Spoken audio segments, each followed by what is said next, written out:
हाँ भाई, विश्व गुरु के चमचो, तुम्हारे 56 इंच ने रुकवा दी होगी बार।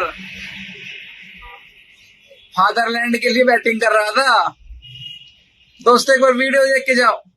जिस तरह के पाकिस्तान ने ईरान और इजराइल की वॉर रुकवाई है, उसी के ऊपर देखो किस तरह से गोदी मीडिया का धोया गया है। देख के जाओ। आखिरकार 40 दिन के बाद, जी हां, आफ्टर 40 डेज, क्या ईरान और यूएस का युद्ध फिलहाल रुक गया है, सीज फायर हो गया है। कल देर रात डोनाल्ड ट्रंप ने इसका ऐलान किया। ईरान से भी इसकी पुष्टि आ गई। पाकिस्तान ने भी बता दिया कि कैसे उसने मीडिएटर का रोल निभाया है। क्या बोला तूने? पाकिस्तान वो बन गया है कबूतर, सफेद कबूतर, शांति दूत। अब वो दुनिया में इतराता घूम रहा है कि देखिए, हमने सुलह करवा दी, संघर्ष विराम करवा दिया अमेरिका ईरान के बीच, तो हिंदुस्तान कहां है?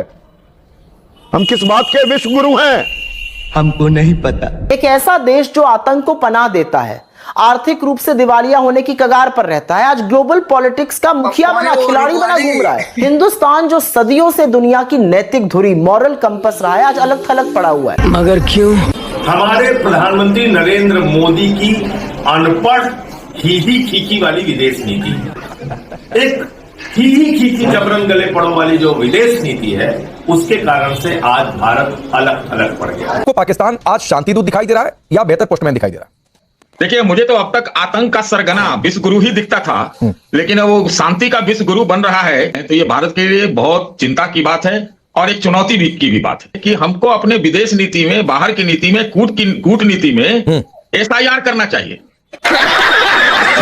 स्पेशल इंटेंसिव रिवीजन अपने विदेश नीति में करना चाहिए। हम लोग यहाँ देशे में लगे हुए हैं, चुनाव से मस्त है, चुनावे में लगे हुए हैं।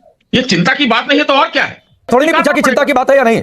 सर, मैंने ये थोड़ी नहीं पूछा कि चिंता की बात है या नहीं। मैंने तो पूछा कि आपको शांति दूत दिखता है या बेहतर पोस्टमैन या दलाल दिखता है। आपने चारों बातें एक नेता की तरह कर दी, एक वरिष्ठ पत्रकार के तौर पर, तो मुझे नहीं समझ में आया सर। आपको कुछ समझ में आने की जरूरत भी नहीं, आप समझेंगे भी नहीं। आप सुन लीजिए, आपके बस की नहीं है समझ में।